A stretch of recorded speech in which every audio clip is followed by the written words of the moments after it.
The desert sun beat down on Grant, Voss like a hammer striking an anvil, relentless and merciless. As he guided his chestnut mare through the scorching Arizona Territory wasteland between Tucson and the small settlement of Galesburg in late July of 1882. He had been traveling for 3 days straight, carrying dispatches from the territorial marshal to the sheriff in Galesburg, and the heat had grown worse with each passing mile. The landscape stretched endlessly before him, nothing but sand, rock formations, and the occasional stubborn cactus that somehow managed to survive in this God-forsaken place. Grant pulled his hat lower over his eyes, squinting against the brutal glare that seemed to come from every direction at once.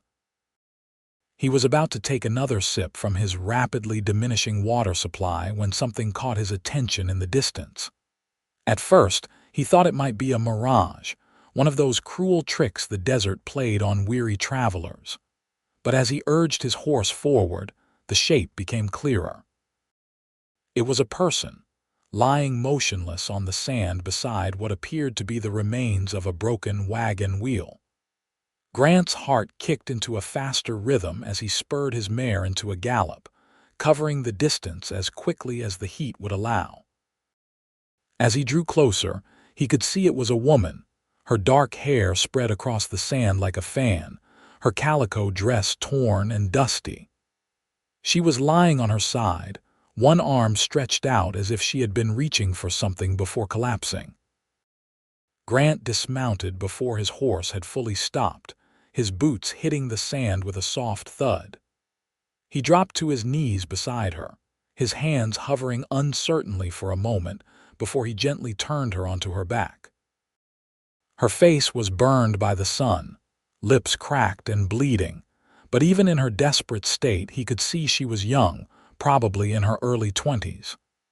He pressed his fingers against her neck, searching for a pulse, and felt a wave of relief when he found one, weak but steady. She was alive, but barely. He grabbed his canteen and carefully lifted her head, dripping water onto her lips. At first, nothing happened and fear gripped his chest. Then her throat moved slightly, a reflexive swallow, and her eyelids fluttered. "Come on," Grant murmured, dripping more water into her mouth. "Stay with me." Her eyes opened slowly, unfocused and glazed with pain and confusion. They were a striking green, even dulled by suffering, and they seemed to look straight through him at first. Then awareness crept in and she focused on his face. Her lips moved, but no sound came out at first. He gave her another careful sip of water, supporting her head with his hand. "Easy now," he said softly. "Do not try to talk yet, just drink a little." But she seemed desperate to speak, her hand reaching up weakly to grasp his sleeve. Her voice, when it finally came, was barely a whisper, hoarse and broken. "I thought I would die alone." The words struck him harder than he expected, carrying with them such raw vulnerability and relief that he felt something shift in his chest.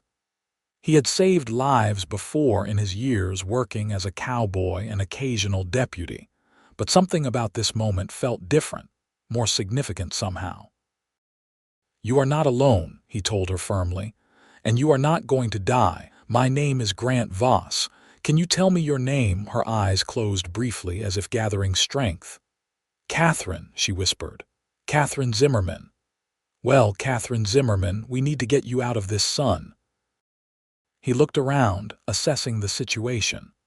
The broken wagon wheel told part of the story, but he saw no sign of a wagon, horses, or any other people. "Were you traveling with someone?" She nodded weakly. "Stage," she managed. "Attacked. 2 days ago, I think, maybe 3, lost track." Grant felt anger flare in his gut. Bandits or raiders had clearly attacked her stage, and from the looks of things they had left her for dead in the middle of nowhere.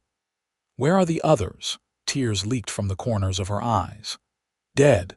Driver, the other passengers. They killed them all." "I ran. Hid behind rocks until they left. Then I tried to walk, but I got lost." He wanted to press for more details, but she was fading again, her eyes rolling back. He could not afford to waste time with questions. She needed shelter, water, and medical attention, and she needed them now. Galesburg was still a day and a half away at normal pace, but he would have to push harder than that. First, though, he needed to cool her down and get some fluids in her. Grant worked quickly, wetting his bandana and laying it across her forehead. He fashioned a makeshift shelter using his bedroll and some of the broken wood from the wagon debris, creating a small patch of shade. For the next hour, he focused entirely on bringing her back from the edge, giving her water in small, careful amounts, cooling her skin, talking to her softly to keep her conscious. "Where were you headed?" he asked, as much to keep her engaged as to learn her story. "Phoenix," she whispered, her voice growing slightly stronger with the water and shade. "My brother owns a store there. Our parents died last year, influenza. I was living in Kansas, but I had nothing left there. Thomas sent me money for passage. And the stage was coming from where? Tucson." She tried to sit up, but her arms gave out. Grant caught her gently, helping her lean back against his saddle. "How far are we from anywhere?" "Galesburg is the closest settlement, maybe 35 miles northeast from here." He saw the dismay cross her face and added quickly, "But I know this territory. There is a line shack about 10 miles north. It is not much, but it will have 4 walls and a roof. We can rest there tonight, let you recover some strength, then push on to Galesburg tomorrow." Katherine looked at him with those striking green eyes, and he saw intelligence there along with the lingering fear. "Why are you helping me?" The question took him by surprise. "What kind of question is that?" "An honest one." Her voice was still weak, but there was steel underneath. "I have learned that most people do not do things without a reason." Grant sat back on his heels, studying her. "The reason is that you needed help and I found you. That is reason enough in my book." Something in her expression softened, and she nodded slowly. "I am sorry. I did not mean to sound ungrateful. I just needed to know. Nothing to apologize for. You have been through hell." He stood, brushing sand from his pants. "Think you can ride if I help you up? My horse can carry us both for 10 miles. I can try." It took some effort and no small amount of pain on her part, but Grant managed to get Katherine mounted on his chestnut mare. He climbed up behind her, one arm around her waist to keep her steady, and turned the horse north. She sagged against him almost immediately, exhausted by even that small exertion, and he tightened his hold, making sure she would not fall. As they rode through the afternoon heat, Grant found himself acutely aware of her presence, the weight of her against his chest, the way her hair smelled of dust and sweat, and something else, something that might have been lavender before the desert had taken its toll. He had been alone for so long, focused on his work, on survival, on the simple mechanics of getting through each day. The last thing he had expected was to feel this sudden, fierce protectiveness toward a stranger. The line shack appeared on the horizon just as the sun was beginning its descent toward the mountains. It was a small, weather-beaten structure, barely more than 4 walls of rough-hewn timber and a slanted roof, but it looked like a palace to Grant right then. He helped Katherine down carefully, supporting most of her weight as he guided her inside. The interior was sparse but clean. Someone had been maintaining it, probably one of the ranchers whose property this bordered. There was a rough cot against one wall, a small table, 2 chairs, and a potbelly stove in the corner. A barrel of water sat near the door, and Grant sent up a silent prayer of thanks when he checked and found it half full. He settled Katherine on the cot, and she immediately curled onto her side, shaking despite the lingering heat. Shock, he knew, or maybe just the body's response to being pushed beyond its limits. He found a blanket in a wooden crate and draped it over her, then set about building a fire. The desert would be cold once the sun went down, and she would need warmth. While the fire caught and grew, Grant took stock of their supplies. He had some dried meat, beans, and hardtack in his saddlebags. Not much of a meal, but it would do. He filled a pot with water from the barrel and set it on the stove to heat, then added some of the beans. As the simple stew began to bubble and fill the shack with a savory aroma, he heard Katherine stir behind him. "That smells wonderful," she said, her voice still rough but noticeably stronger than before. He turned to find her sitting up, the blanket wrapped around her shoulders. In the warm light of the fire, he could see her face more clearly now. Despite the sunburn and cracked lips, she was beautiful, with high cheekbones and a determined set to her jaw.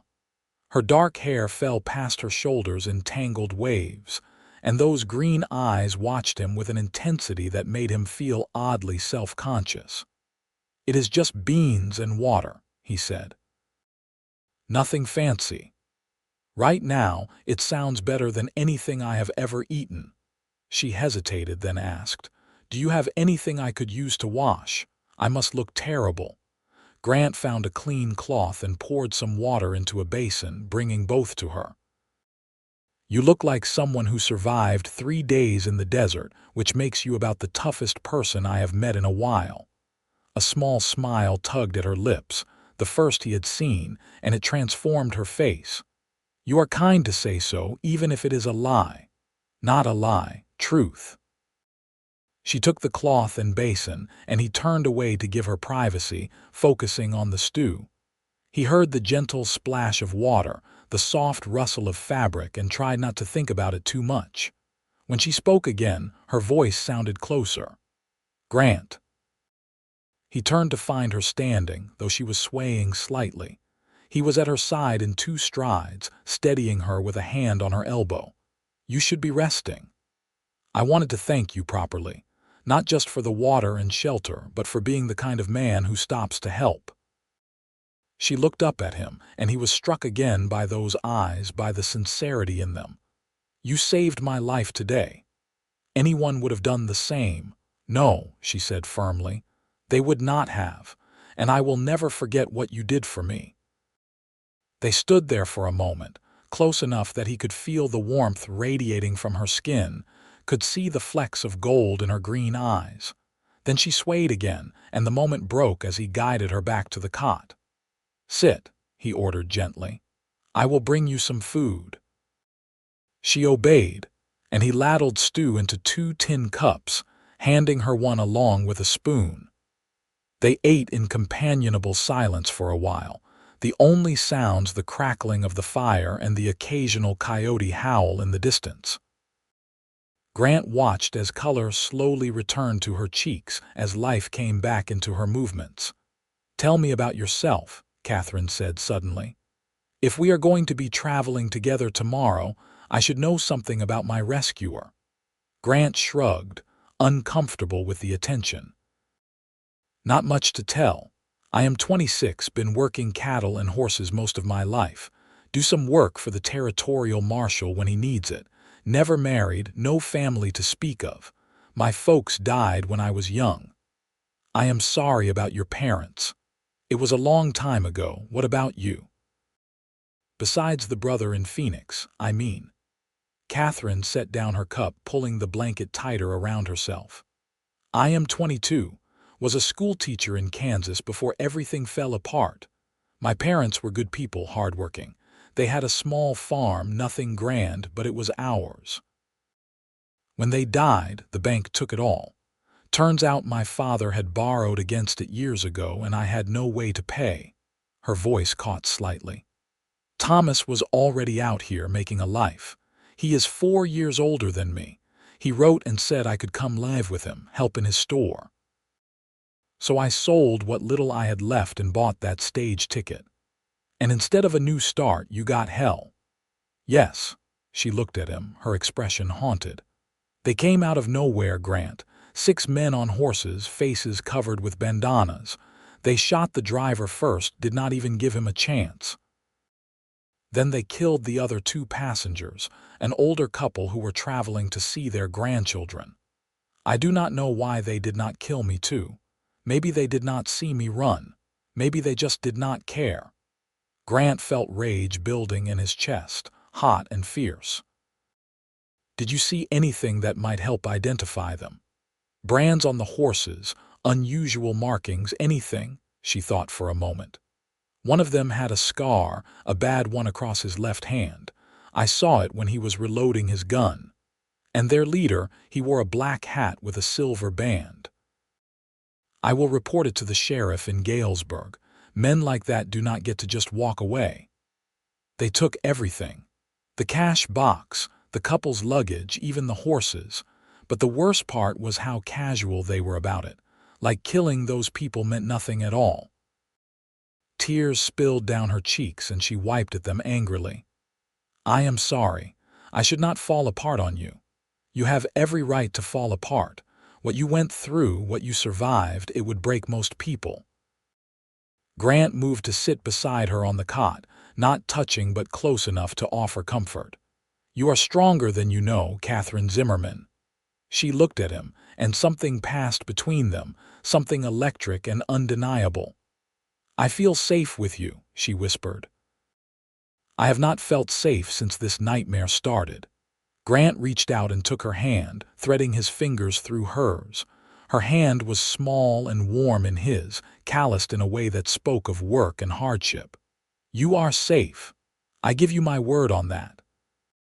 They sat like that for a long time, hands joined, watching the fire burn down to embers. Eventually, Katherine's breathing grew slow and even, and Grant realized she had fallen asleep sitting up, exhausted beyond measure. He eased her down onto the cot, covering her carefully with the blanket. She murmured something in her sleep, and he found himself brushing a strand of hair from her face, his fingers lingering perhaps a moment longer than necessary. He spread his bedroll on the floor near the door, positioning himself between her and any potential danger. Sleep was a long time coming. His mind kept replaying the day, the moment he had found her, the way she had whispered those words that had struck him so deeply. I thought I would die alone. Something had happened to him today, something he could not quite name but felt nonetheless. This woman, this stranger he had pulled from the edge of death, had reached inside him and touched something he had thought long buried. Dawn came early, painting the desert in shades of pink and gold. Grant woke to find Katherine already awake, sitting up on the cot and watching him with those intense green eyes. He sat up quickly, running a hand through his hair. Morning, he said. How are you feeling? Better, sore and stiff, but better. She stood slowly, testing her legs. I think I can ride today if we need to. We will take it slow. No point pushing too hard and making things worse. He stood and began gathering their meager supplies, repacking his saddlebags.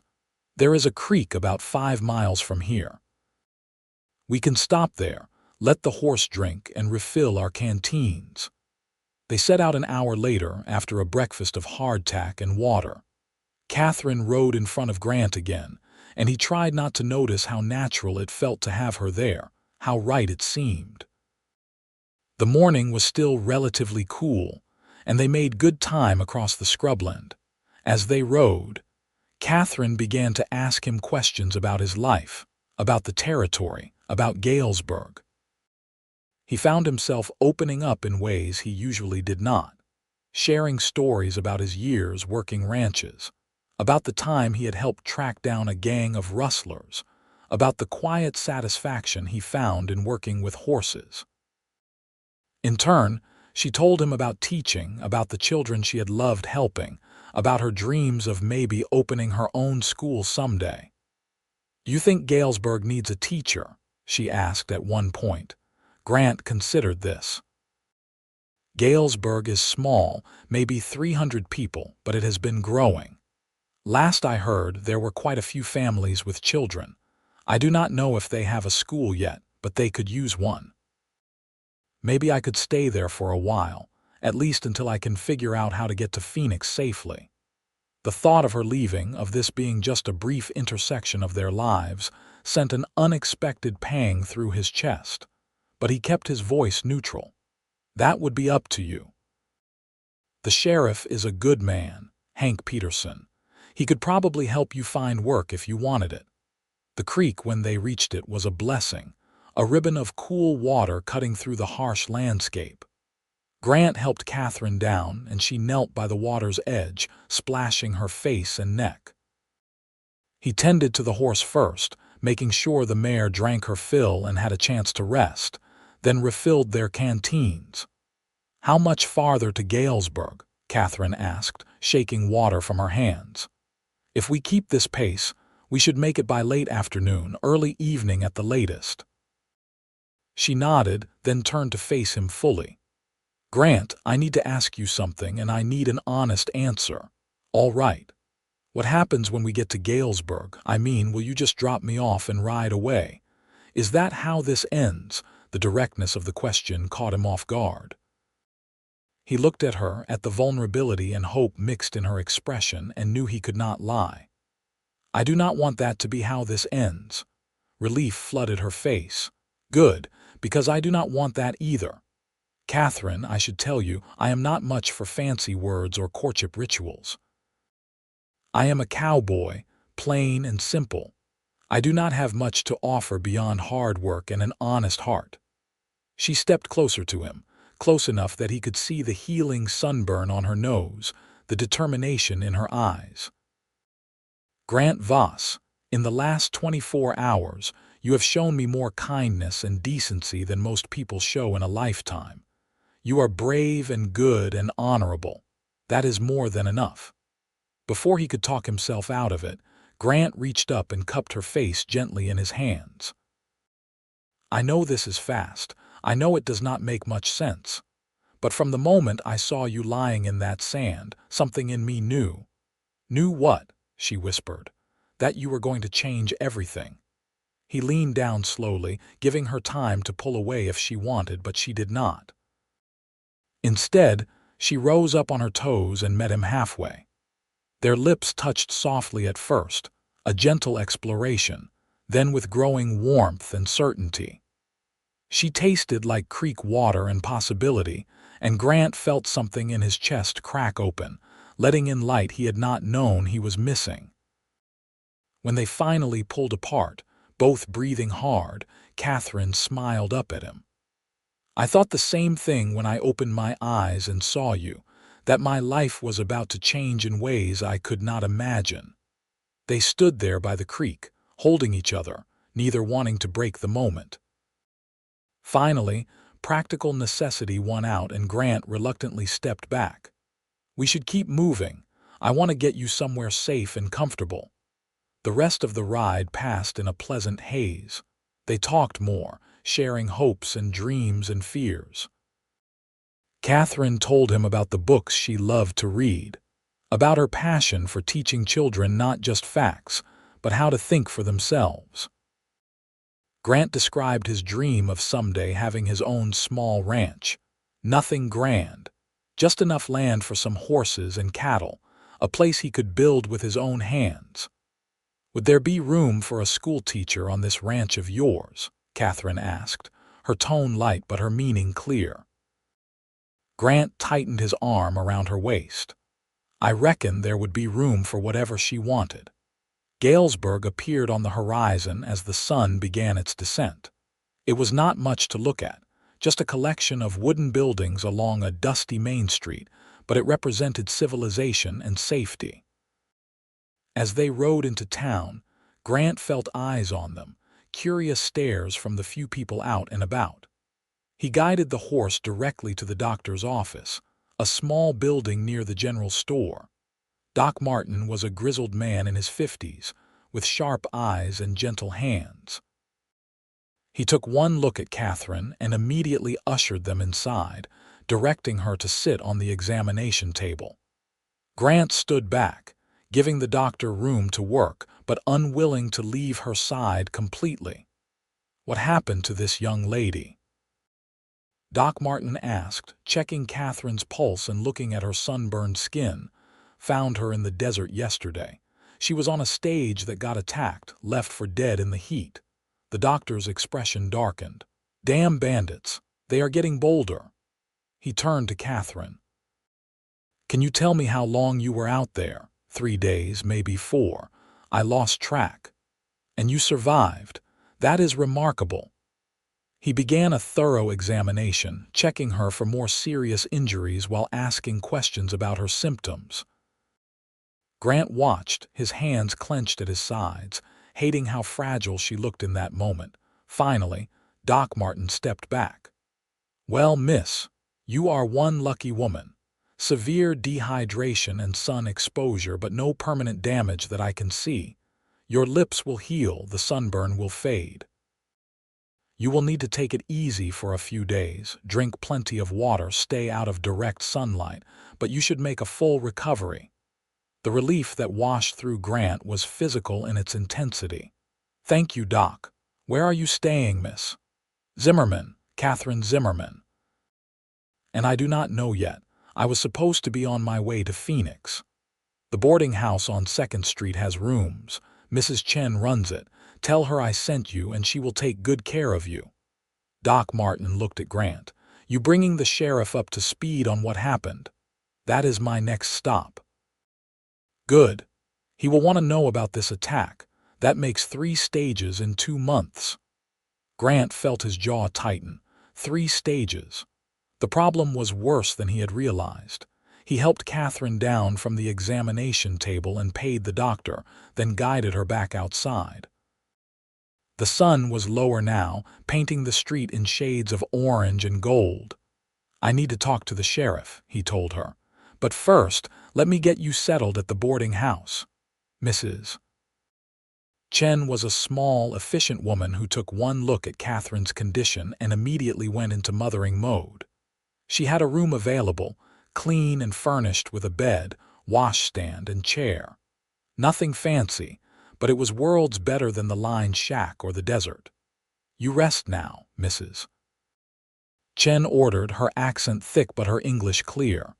I bring you food later, good soup. Katherine thanked her, then turned to Grant. Will you come back after you talk to the sheriff, if you want me to? I want you to. He smiled, feeling warmth spread through his chest. Then I will be back. The sheriff's office was at the far end of Main Street, a squat building with bars on the windows. Grant found Hank Peterson inside, working on paperwork by lamplight. The sheriff looked up when Grant entered, and his weathered face broke into a smile. Grant Voss. Did not expect to see you until tomorrow. Everything all right with the dispatches? Dispatches are fine. I have them here. Grant handed over the leather pouch he had been carrying. But I need to report something more urgent. I found a woman yesterday out in the desert, survivor of a stage attack. Hank's smile disappeared. Sit down and tell me everything. Grant spent the next half hour recounting the details, everything Katherine had told him about the attack, the descriptions of the bandits, the brutality of it. Hank listened intently, making notes, his expression growing darker with each detail.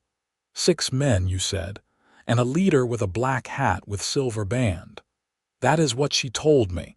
One had a distinctive scar on his left hand. Could be the Dalton gang. They have been working this territory for a few months now, hitting stages and small ranches.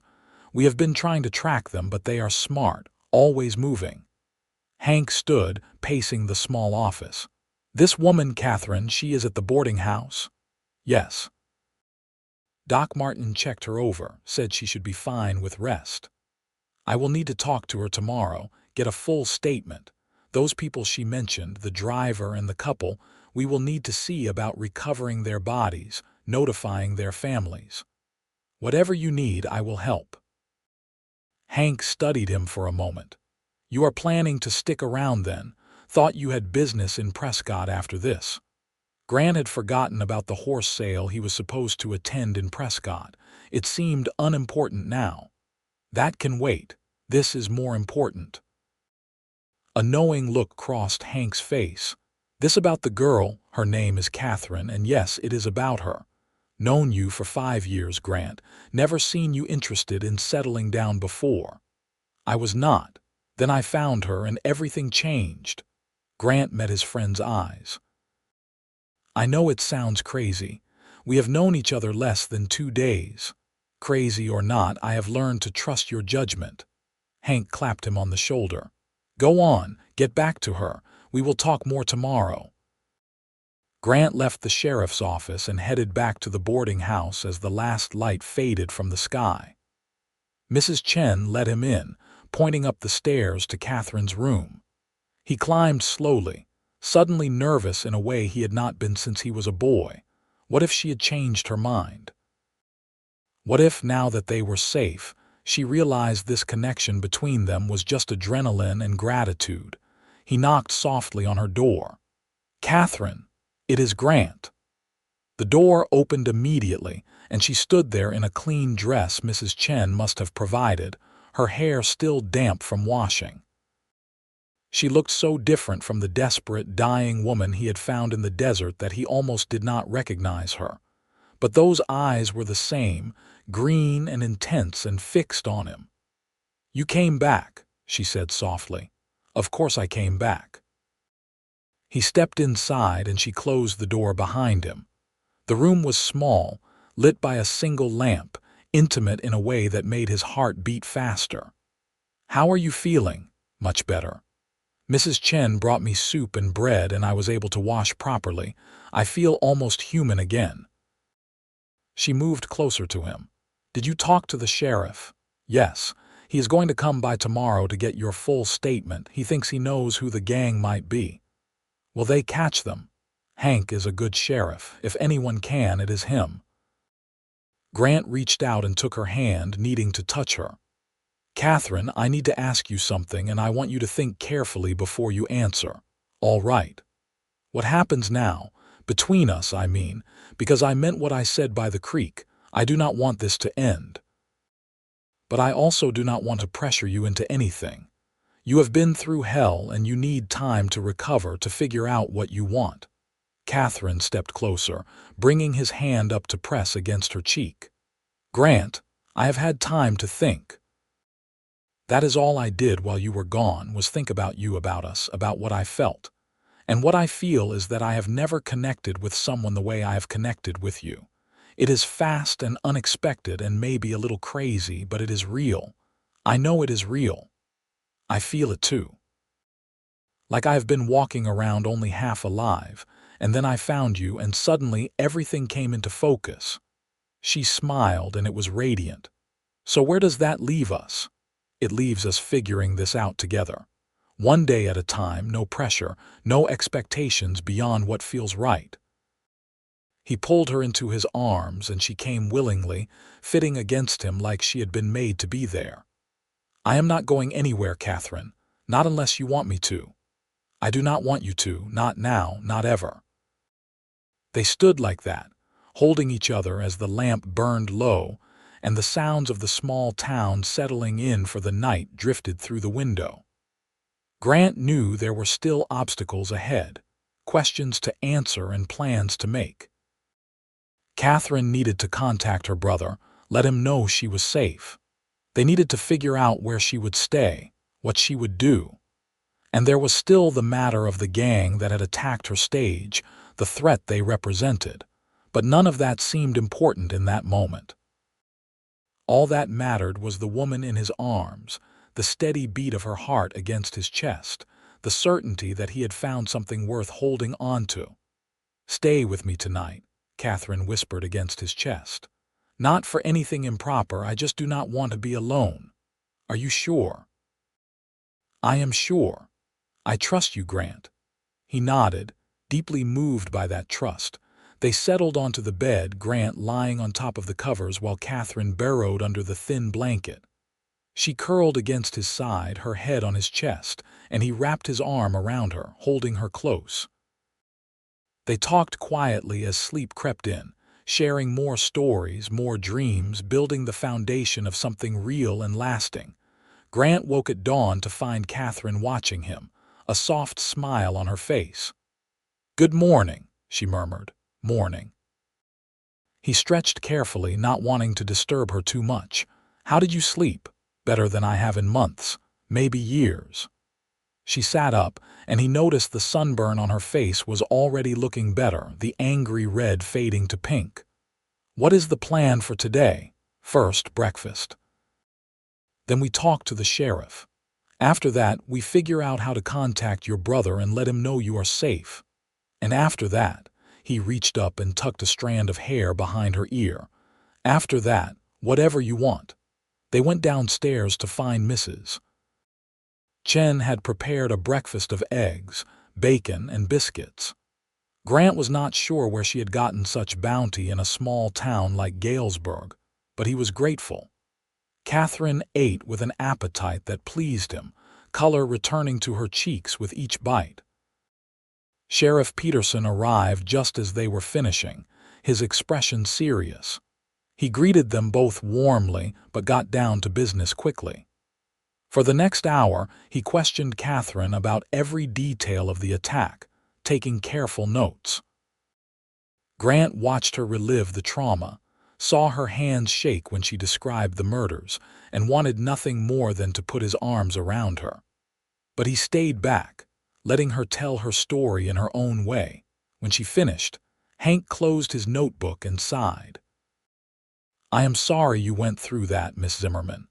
And I am sorry to say the gang you described is indeed the Dalton gang. They have been terrorizing this territory for months. We have had posses out looking for them, but they are slippery."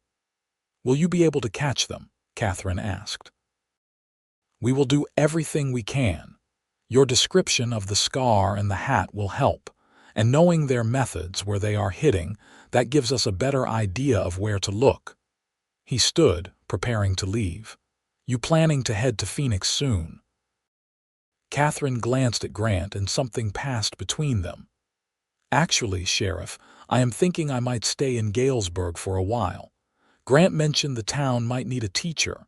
Hank's eyebrows rose and he shot Grant a knowing look. "We do, as a matter of fact. The town council has been trying to figure out how to fund a proper school. Having a qualified teacher might help move that along. You should talk to Mayor Wilson. His office is above the general store." After the sheriff left, Grant turned to Katherine. "You do not have to stay here because of me. Your brother is expecting you in Phoenix." "I know I do not have to. I want to. This feels right, Grant. Being here with you, building something new. I can write to Thomas, explain what happened. He will understand. And if the town cannot afford to hire you right away, then I will find other work until they can. I am not afraid of hard work." She took his hand. "Unless you do not want me to stay, I want you to stay more than I want my next breath. I just needed to make sure it was what you wanted, not what you thought I wanted. It is what I want." They spent the rest of the morning making plans. Grant went with Katherine to meet Mayor Wilson, a portly man in his 40s with a shrewd eye for business. When Katherine explained her qualifications and her interest in teaching, his face lit up like a child at Christmas. "This is Providence, Miss Zimmerman. Pure Providence.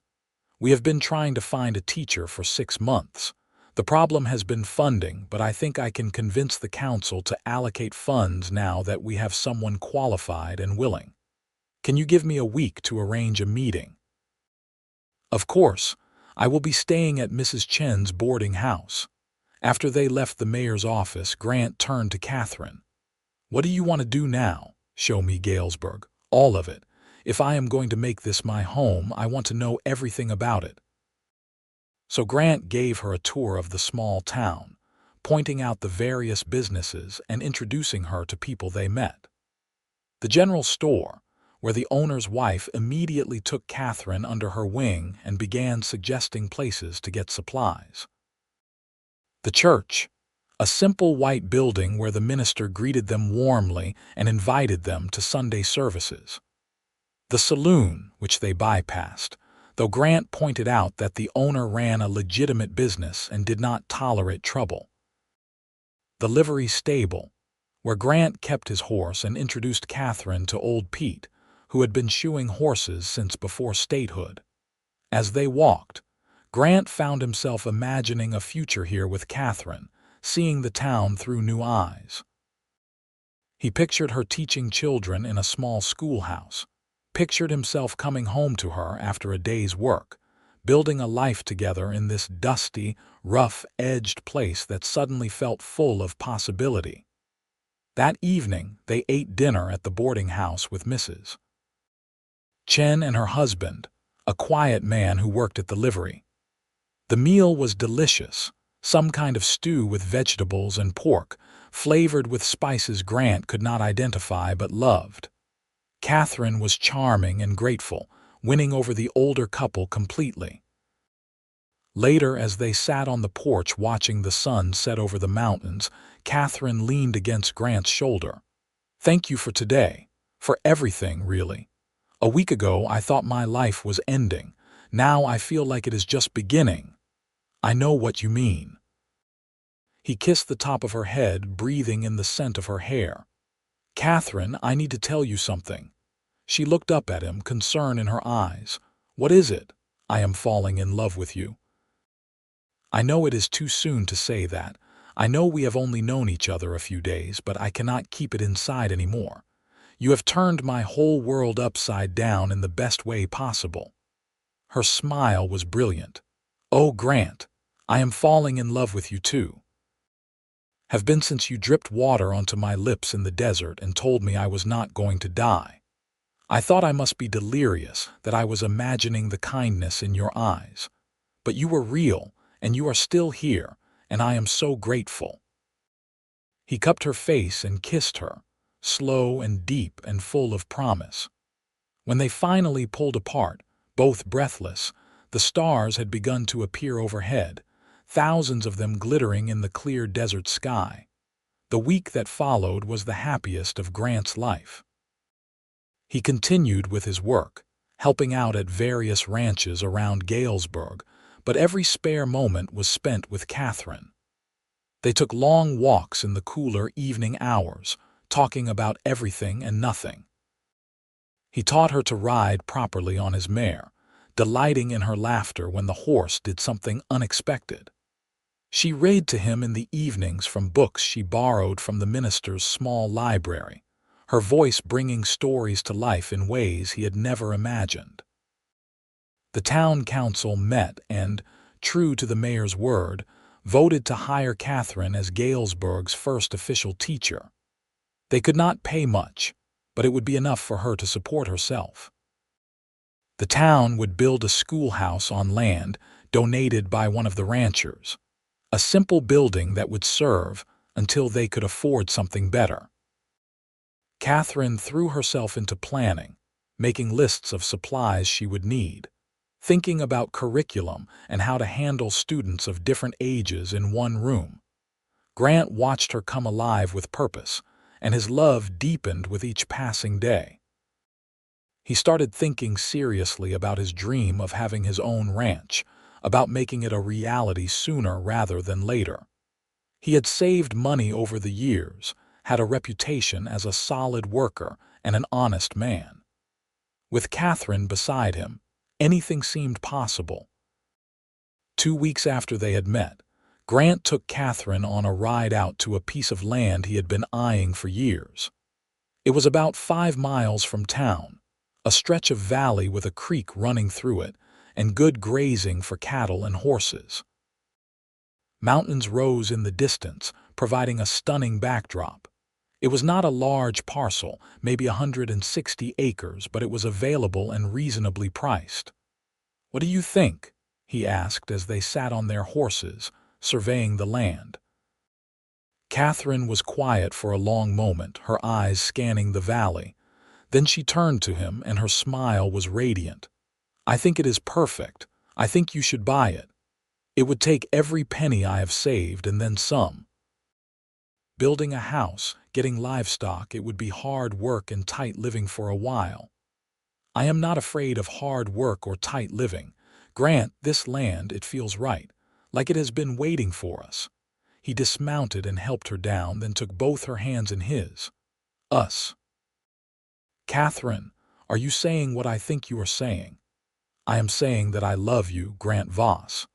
I am saying that I want to build a life with you, here on this land, in this territory.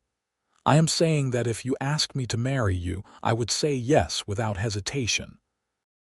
His heart felt like it might burst from his chest. Katherine Zimmerman, I am not a rich man, and I cannot promise you an easy life.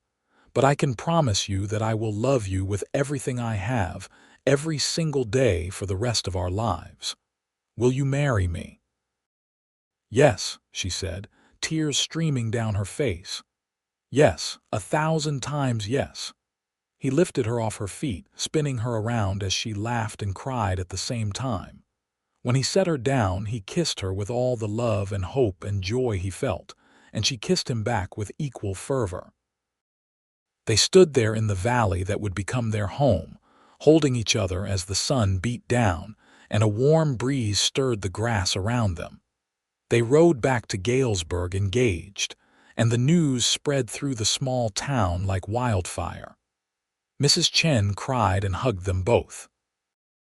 The mayor congratulated them and joked about Galesburg finally getting both a teacher and one of its most eligible bachelors off the market. Even old Pete at the livery got misty-eyed, though he tried to hide it. The wedding was set for 2 months away, giving Grant time to make a down payment on the land and start building a small house, and giving Katherine time to prepare for the start of school. Grant threw himself into the work with a passion, hiring a few of the local men to help with the construction.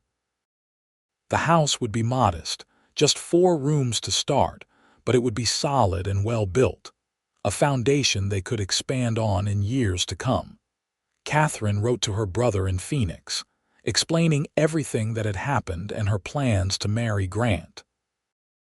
Thomas wrote back quickly, his letter full of relief that she was alive and well and happiness at her engagement.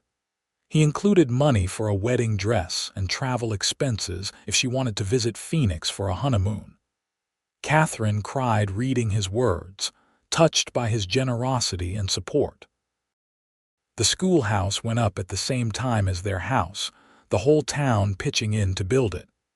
It was a simple structure, 1 large room with windows on 2 sides to let in light, a potbelly stove for heat, and a small porch. Katherine spent hours inside, arranging desks the men had built, organizing the small library of books donated by families, planning her lessons. Grant would often stop by after working on their house, and she would take a break to show him her progress, her excitement infectious. Sheriff Peterson and his deputies continued to hunt for the Dalton gang, but so far without success. They had hit 1 more ranch since the stage attack, stealing horses and cattle, but had vanished into the mountains afterward. Grant stayed alert, keeping his gun close and making sure Katherine was never alone on her rides to and from the schoolhouse site. The threat was still out there, and he would not risk her safety. The weeks passed in a blur of activity and anticipation. Grant's house took shape, rough timber walls going up, a roof being laid, a stone fireplace built that would heat the main room. Katherine helped when she could, holding boards steady while he nailed them in place, mixing mortar for the fireplace stones, choosing which room would be their bedroom and which would be for guests or, eventually, children. They worked side by side, building not just a house but a life. Every hammer blow and stone placed a promise for the future. 3 days before the wedding, a commotion in town brought everyone running. Sheriff Peterson and his men had cornered the Dalton gang in a canyon 20 miles away. There had been a shootout, and when the dust settled, 4 of the 6 gang members were dead and the other 2 were in custody, including the leader with the black hat. Grant felt satisfaction knowing justice had been served, but more than that, he felt relief. Katherine was safe. The threat that had hung over them was gone. The wedding took place on a Sunday morning in early October, when the desert heat had finally broken and the air held a hint of autumn crispness. The whole town turned out, crowding into the small church. Katherine wore a simple but beautiful dress of cream-colored silk, her dark hair pinned up with small wildflowers woven through it. She carried a bouquet of desert blooms that Grant had ridden out at dawn to collect, wanting to give her something special. When Grant saw her walking down the aisle on Mayor Wilson's arm, since her father was not there to do it, his throat closed with emotion. She was beautiful, radiant with happiness, and she was choosing him. A rough cowboy with no family and few prospects beyond hard work and an honest heart. Yet she looked at him like he was everything she had ever wanted, and he knew without doubt that she was everything he had ever needed. The ceremony was simple, the words traditional.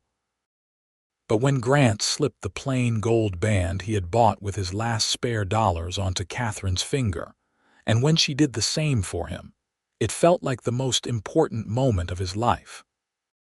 They spoke their vows with voices that shook with emotion, promising to love and honor and cherish each other through whatever life might bring. "I now pronounce you man and wife," the minister said with a broad smile. "Grant, you may kiss your bride." And he did, thoroughly and tenderly, while the congregation cheered and whistled. Katherine laughed against his lips, her arms around his neck, and Grant thought he might die from happiness. The reception was held in the churchyard, tables set up with food brought by every family in town. There was roasted meat and fresh bread, vegetables and pies, even a small wedding cake that Mrs. Chen had somehow managed to bake despite her limited resources. There was music and dancing, laughter and toasts. Grant danced with his new wife, holding her close and marveling that she was truly his. As the sun began to set, they slipped away from the celebration and rode out to their new home. The house was finished, furniture moved in, gifts from the town arranged inside. Someone, probably Mrs. Chen, had even thought to stock the kitchen with basic supplies and leave fresh flowers on the table. Grant carried Katherine over the threshold, both of them laughing like children. He set her down in the main room, and they looked around at what they had built together. It was not much by some standards, but to them it was everything. "Welcome home, Mrs. Voss," Grant said softly. "Home," Katherine repeated, testing the word. Then she smiled, that brilliant smile that never failed to make his heart race. "It sounds perfect." They stood together in the fading light, arms around each other, looking out the window at the valley that stretched before them. Their valley, their home, their future. That night they consummated their marriage with tenderness and passion, learning each other in the most intimate way possible. Grant had been with women before, brief encounters that meant little beyond physical release. But this was different. This was Katherine, his wife, his love, his partner in all things. Every touch was a discovery, every kiss a promise. They came together with reverence and desire, creating something beautiful between them. Later, as they lay tangled together in their marriage bed, Katherine traced patterns on his chest. "Grant, tell me again how you found me. I want to remember every detail." So he did, describing that moment when he had first seen her lying in the sand, the fear he had felt that he might be too late, the overwhelming relief when he had found her pulse. She listened quietly, her fingers never stopping their gentle movement. "I meant what I said that day," she whispered when he finished. "I thought I would die alone, and then you came and you saved me in more ways than one. You gave me life, Grant. You gave me hope. You gave me everything." "You saved me too," he told her, tilting her face up so he could see her eyes in the moonlight streaming through the window. "I did not even know I needed saving until I found you. I was just going through the motions, existing but not really living. You changed that. You made me want things I had given up on wanting." "What kinds of things?" "This. A home, a wife, a future. Maybe children someday if we are blessed." She smiled. "I would like that. Children running around this valley, learning to ride, helping with the ranch. Little ones with your eyes or my stubbornness." "God help us if they have your stubbornness," he teased, and she swatted his chest playfully. They talked late into the night, making plans and dreaming dreams. Grant told her about his ideas for the ranch, how he wanted to focus on breeding horses, maybe developing a reputation for quality stock. Katherine shared her hopes for the school, how she wanted to inspire children to love learning the way her favorite teacher had inspired her as a girl. The months that followed their wedding were busy and fulfilling. Katherine started teaching in October, and the schoolhouse filled with children of all ages, from 6-year-old beginners to teenagers who had never had the opportunity for formal education. She threw herself into the work with passion, arriving early and staying late, developing lessons that challenged and engaged her students. The parents were thrilled, and word began to spread to surrounding areas about the excellent teacher in Galesburg. Grant worked the ranch, starting small with a few head of cattle and 2 mares he planned to breed. The work was backbreaking, dawn to dusk and sometimes beyond, but he loved it. This was his land, his stock, his future. And every evening, no matter how tired he was, he would clean up and ride into town to collect Katherine from the schoolhouse. And they would ride home together in the fading light, sharing stories about their days. Their first Christmas together was simple but joyful. They could not afford much, but they exchanged small, meaningful gifts. Grant gave Katherine a beautiful leather-bound journal for recording her thoughts and lesson plans. She gave him a new pair of riding gloves she had painstakingly sewn herself, lined with soft wool against the winter cold. They spent Christmas Eve alone in their home, cooking dinner together and making love by firelight, creating traditions that would last a lifetime. Winter gave way to spring, and with it came new life. Grant's mares both foaled successfully, producing healthy colts that showed promise. Katherine's school continued to grow, with families from outlying ranches sending their children to board in town during the week so they could attend classes. And in March, Katherine came to Grant with news that made his heart soar. "I am pregnant," she said simply, watching his face for his reaction. Grant felt like he could not breathe, like his chest was too small to contain his joy. "Are you sure?" "I am sure. I saw Doc Martin today. He says the baby should come in late October or early November." He picked her up and spun her around, both of them laughing and crying at the same time. A baby. They were going to have a baby. Grant set her down carefully, suddenly worried about being too rough. "Are you feeling all right? Is there anything you need? Should you stop teaching?" Katherine laughed at his concern. "I am fine, Grant. Pregnant women have been working throughout history. I will be sensible, I promise, but I am not going to stop living my life. I just want you and the baby safe. We will be safe. You will make sure of that." She took his face in her hands. "We are going to be parents, Grant. Can you believe it? Honestly." "No, but I cannot wait." The pregnancy progressed smoothly, though Katherine did struggle with morning sickness in the early months. Grant hovered over her like a worried hen, much to her amusement and occasional exasperation. She continued teaching through the spring and into the summer, finally stopping at the end of August when the heat became too much and her expanding belly made it difficult to move comfortably around the schoolhouse.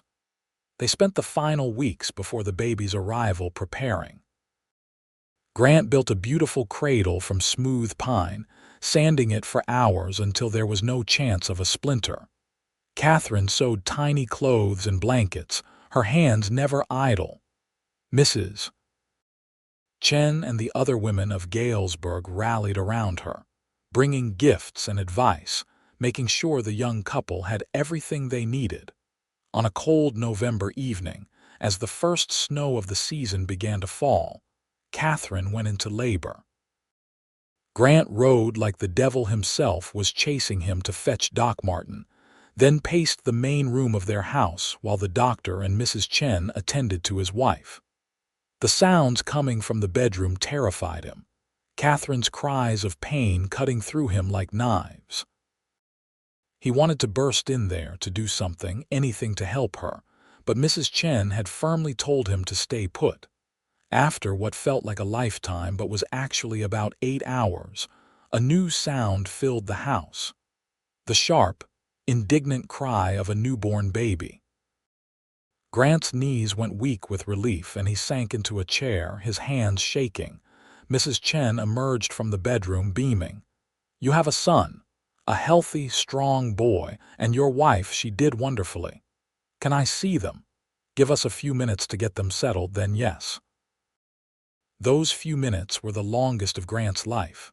Finally, Doc Martin opened the bedroom door and beckoned him in.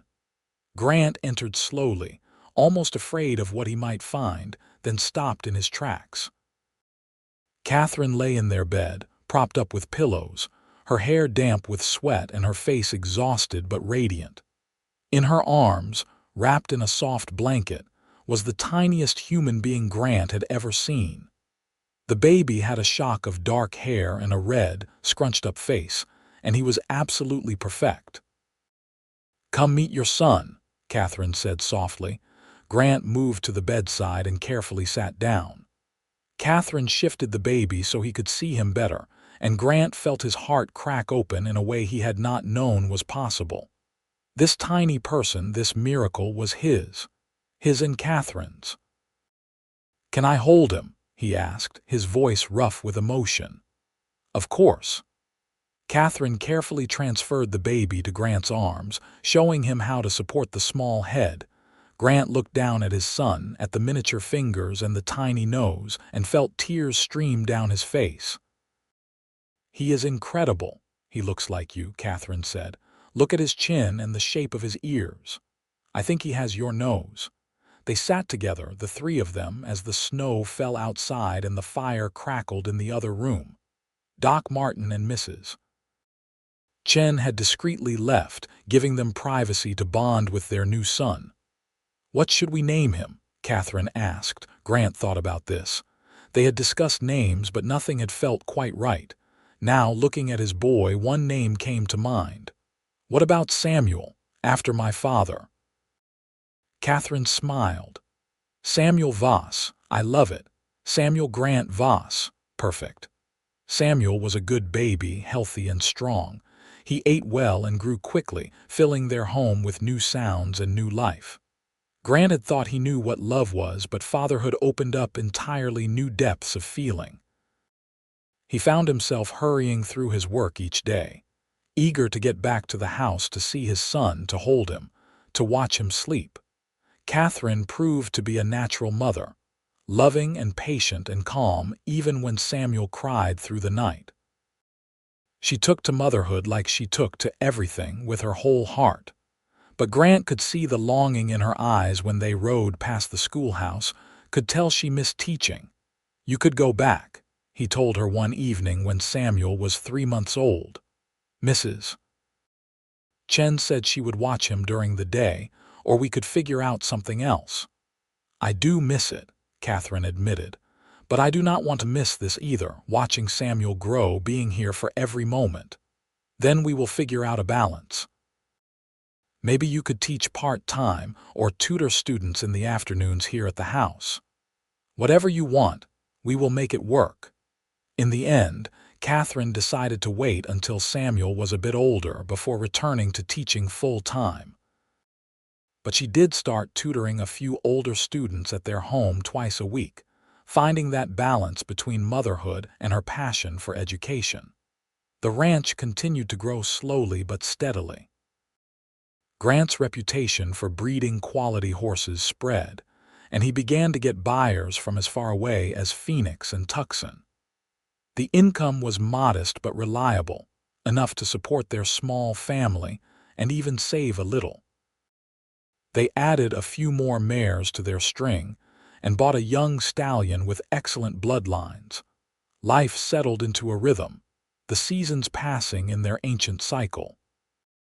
Samuel grew from infant to toddler, taking his first steps just after his first birthday, right there in the main room of their house with both parents watching and cheering. His first word was horse, much to Grant's delight and Katherine's mock exasperation. When Samuel was 2, Katherine discovered she was pregnant again. This pregnancy was harder than the first, with more sickness and fatigue. But Grant took over more of the household duties without complaint, and Katherine rested when she needed to, determined to carry this baby to term. Their daughter was born in early spring, a sunny May morning that matched her disposition. Grace Eleanor Voss came into the world with barely a cry, calm and observant from the start. She had Katherine's green eyes and a temperament so different from her active older brother that Grant and Katherine often joked they could not believe both children came from the same parents. Samuel was fascinated by his baby sister, wanting to help with everything. Grant and Katherine took turns supervising his enthusiastic assistants, making sure he was gentle with the tiny baby. Watching his son carefully stroke his daughter's soft hair, Grant felt his heart expand even further. This was his family. This was everything. The years passed, marked by milestones and memories. Samuel's first day helping Grant with the horses, so serious and determined at age 4. Grace's first words, a complete sentence at 18 months that stunned them both. Katherine returning to teaching part-time when Grace was 3, with both children sometimes accompanying her to the schoolhouse. Grant expanding their ranch, buying another parcel of adjoining land and increasing their herd. They had difficult times too. A harsh winter when they lost several head of cattle. A bout of scarlet fever that swept through Galesburg, terrifying them until both children recovered. Arguments about money or decisions for the ranch, or how to handle the children's increasingly strong personalities. But through it all, their love remained constant, the foundation on which everything else was built. On their 10th anniversary, Grant took Katherine back to the spot where he had found her all those years ago.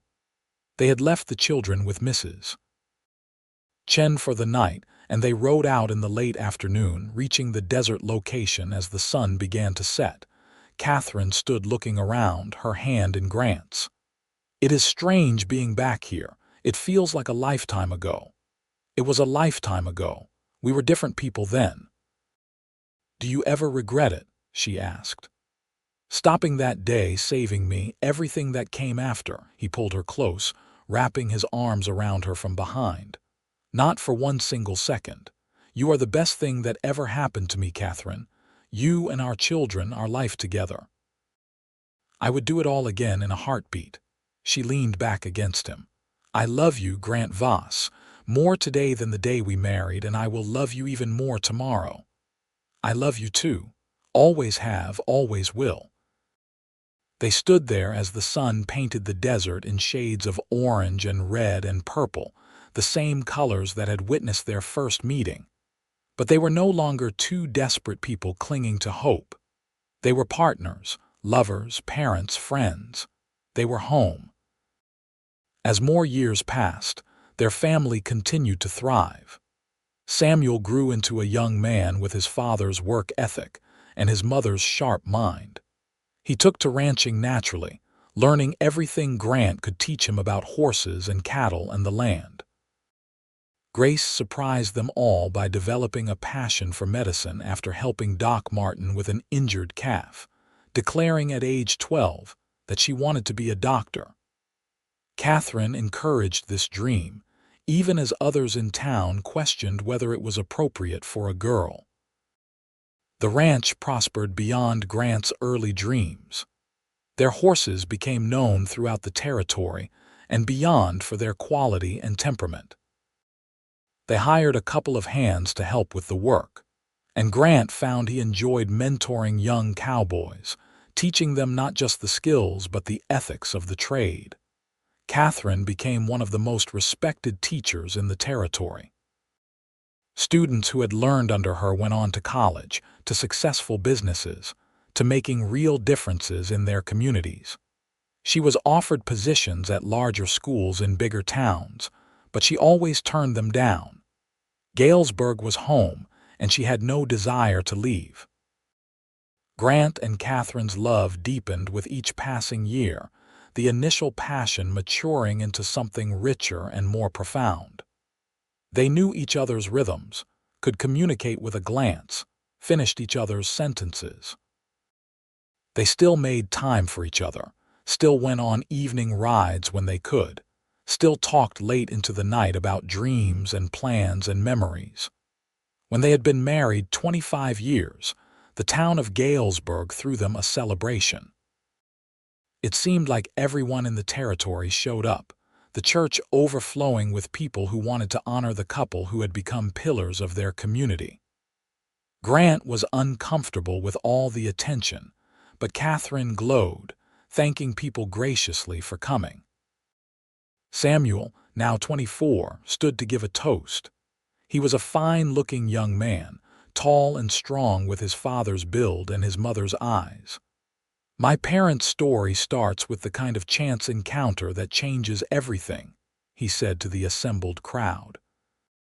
"My father was riding through the desert, doing his job, and he found a woman who should have died but refused to give up.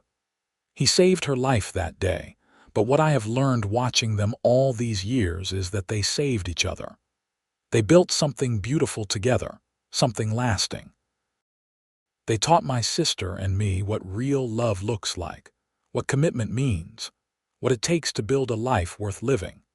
So please join me in raising a glass to Grant and Katherine Voss, the best parents anyone could ask for, and the finest example of love I have ever seen." There was not a dry eye in the house by the time Samuel finished. Grant pulled Katherine close, kissing her forehead as everyone cheered and toasted them. She smiled up at him, that same brilliant smile that had captured his heart so many years ago. "What are you thinking?" she asked softly. "I am thinking about that day in the desert when you whispered that you thought you would die alone. I am thinking about how grateful I am that I found you, that you chose me, that we built this life together." "Best decision I ever made," Katherine said. "Though to be fair, you did all the hard work of the rescuing. You rescued me right back, remember?" Grace, now 23 and preparing to leave for medical school in San Francisco, came over to hug them both. "You two are disgustingly romantic, you know that." "We know," they said in unison, making her laugh. As the party continued around them, Grant looked at his family, at the community they had helped build, at the woman who had been his partner through all of it, and felt a contentment so deep it almost hurt. This was more than he had ever dreamed possible back when he was a lonely cowboy riding through the desert. This was everything. More years passed in their usual swift and inexorable way. Samuel married a rancher's daughter from a neighboring property, and they had 3 children in quick succession, making Grant and Katherine grandparents. Grace finished medical school and returned to Arizona, setting up a practice in Tucson but visiting home regularly. The ranch passed gradually into Samuel's capable hands as Grant's body began to slow with age, though he remained active and involved well into his 60s. Katherine taught until she was 65, finally retiring when her hands grew too stiff with arthritis to write easily on the chalkboard. The town honored her with a ceremony, naming the school the Katherine Voss Academy of Learning. She cried through the entire dedication, surrounded by generations of former students who credited her with changing their lives. Grant and Katherine spent their later years enjoying the fruits of their labor. They traveled some, taking a trip to California to see the ocean, visiting Thomas in Phoenix before he passed. But mostly, they were content to stay at the ranch, surrounded by family and memories. They spent long hours on their porch, watching the valley they had built their life in, holding hands and talking about everything and nothing. On the occasion of their 50th wedding anniversary, the family gathered at the ranch for a celebration. There were dozens of people there, children and grandchildren and great-grandchildren, friends and neighbors, people whose lives had been touched by Grant and Katherine in one way or another. It was a joyful, chaotic gathering, full of laughter and stories and love. That evening, after everyone else had gone to bed or headed home, Grant and Katherine sat alone on their porch as they had done thousands of times before. The stars overhead were brilliant, the air cool and clean. Katherine's hair was white now, and Grant's moved slowly, but their hands were still intertwined, fingers laced together as they had been since that first day by the creek. 50 years, Katherine marveled. Where did the time go? I do not know, but I would not trade a single moment of it. Grant lifted her hand to his lips, kissing her knuckles gently. You made my life extraordinary, Katherine.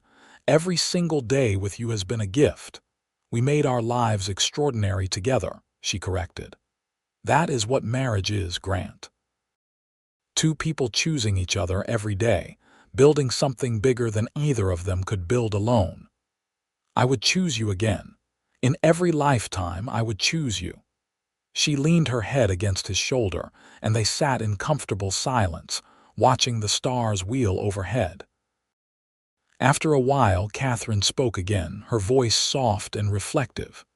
You remember what I said to you that first day, when you found me? I thought I would die alone. I will never forget it. I meant it too. I had given up. But then you appeared, like something out of a dream, and you saved me. You showed me that I did not have to face anything alone anymore. She turned to look at him, her green eyes still bright despite her age. We have had such a beautiful life together, Grant. Such a full, rich, wonderful life. Thank you for finding me. Thank you for loving me. Thank you for every moment. Grant felt tears on his cheeks and did not bother to wipe them away. Thank you for letting me. Thank you for saying yes, for building this life with me, for giving me a family and a purpose and more love than one man deserves. They kissed, slow and sweet, a kiss that held 50 years of love and passion and partnership. When they finally pulled apart, both were smiling through their tears. The years continued as they always do. Grant and Katherine grew older, their steps slower but their love undiminished. They celebrated 60 years of marriage surrounded by a crowd of family that filled their house to bursting. They watched grandchildren graduate and marry and have children of their own. They saw the world change around them, new technologies and new ways, but their ranch remained a constant, a touchstone of tradition and values. When Grant was 78 and Katherine 74, Grant's health began to decline. A heart that had worked hard for so many years started to falter. The doctors in Tucson did what they could, but everyone knew it was just a matter of time. Grant faced his mortality with the same steady courage he had faced everything in his life, but his one regret was leaving Katherine. Promise me you will not give up, he told her one evening as they sat together in their bedroom. Promise me you will keep living, keep finding joy. How can I promise that? You are my joy, Grant. You have been my everything for 62 years. And you have been mine, but our children need you, our grandchildren need you. Promise me, Katherine, please. She cried then, bitter tears of anticipation and loss, but she nodded. I promise. But you have to promise me something too, anything. Promise me that when my time comes, you will be there waiting for me, that death will not be the end for us. I promise. I will be there, waiting, and we will never be apart again. Grant Voss passed away peacefully in his sleep 3 days later, with Katherine holding his hand, and his children and grandchildren surrounding his bed. The funeral was the largest Galesburg had ever seen, with people traveling from all over the territory to pay their respects to a man who had lived with honor and integrity, who had loved deeply and well. Katherine grieved but did not break. She had promised Grant she would keep living, and she was a woman who kept her promises. She stayed on at the ranch, now fully run by Samuel and his sons, but still her home. She spent time with her family, traveled to see Grace and her practice, wrote long letters to friends.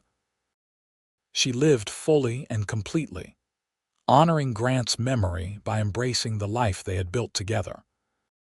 When Katherine was 82, on a warm October day similar to the one on which she and Grant had married, she passed away quietly in the same bedroom where she had given birth to her children and said goodbye to her husband.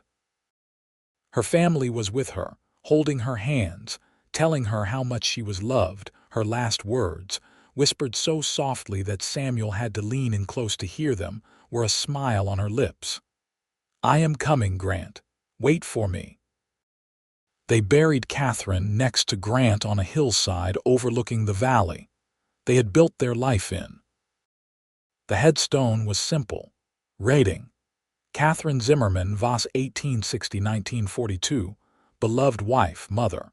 Teacher, she lived fully and loved deeply. Grant Voss, 1856–1936, beloved husband, father. Rancher, he saved a life and found his own together always. The ranch continued to thrive under Samuel's stewardship and eventually his children's. Grace's medical practice became one of the most respected in the Southwest. The school Katherine had given so much to continue to educate generations of students. The Voss family grew and prospered, carrying forward the values and love that Grant and Katherine had instilled. Years later, when great-grandchildren asked about the stories of Grant and Katherine, about how they had met and fallen in love, the family would tell the tale of the cowboy who had found a dying woman in the desert heat, of her whispered words that she thought she would die alone, and of how that one moment of compassion and courage had blossomed into one of the great love stories of the territory. They would talk about two people who had chosen each other every day, who had built something beautiful from nothing, who had faced hardships and joys with equal grace and partnership. They would speak of a love that lasted 62 years of marriage and beyond death itself, a love that lived on in the children and grandchildren and great-grandchildren who carried their legacy forward. And on quiet evenings, when the sun set over the valley and painted the sky in shades of orange and red and purple, family members swore they could sometimes see two figures on horseback, riding together through the land they had loved, finally and forever reunited, never to be parted again. The story of Grant and Katherine Voss became legend in Galesburg and beyond, a testament to the power of love, the importance of choosing kindness, and the beautiful things that can grow from the most unexpected beginnings. It was a story told at weddings and anniversaries, a reminder that true love exists, that it is worth fighting for, and that it can transform ordinary lives into something extraordinary. In the end, their love story was not about a dramatic rescue or a fairy tale romance, though it contained elements of both. It was about two people who found each other at the right moment, who chose to build a life together with intention and commitment, who weathered storms and celebrated joys side by side. It was about small daily choices to love and honor and cherish each other, repeated over decades until they became a life well lived. Grant had saved Katherine from dying alone in the desert that scorching July day in 1882. But in truth, they had saved each other, had given each other the greatest gift possible, a life of love and meaning and belonging. They had started as strangers, become lovers and partners and best friends, and ended as two souls so intertwined that even death could not truly separate them. Their story ended as all great love stories should, not with a final goodbye, but with the knowledge that what they had built together would last forever in the hearts and lives of those they had touched, in the land they had nurtured, and in the love that had bound them together across 62 years and beyond. They had lived fully, loved deeply, and left behind a legacy that would endure for generations. In that desert valley in Arizona Territory, where Grant and Katherine had built their life together, the wind still whispers their story, carrying it across the generations. It speaks of courage and compassion, of choosing love even when it is unexpected, of building something beautiful from the harsh, raw materials of the frontier. It reminds anyone who listens that the greatest adventures often begin with a single act of kindness, and that true love, once found, can transform everything. And so their story lives on, a testament to the enduring power of love, the importance of second chances, and the beautiful truth that sometimes the greatest treasures are found in the most unlikely places. Grant and Katherine Voss, the cowboy and the teacher, the rescuer and the rescued, lived and loved and left behind a legacy that proved that happy endings are not just for fairy tales. They are for anyone brave enough to reach out, to take a chance, to choose love even in the face of uncertainty. Their story, which began with desperation in the desert heat and a whispered confession of fear, ended with a life so full of love and joy and purpose that it became an inspiration for all who heard it. And that, perhaps, is the greatest miracle of all.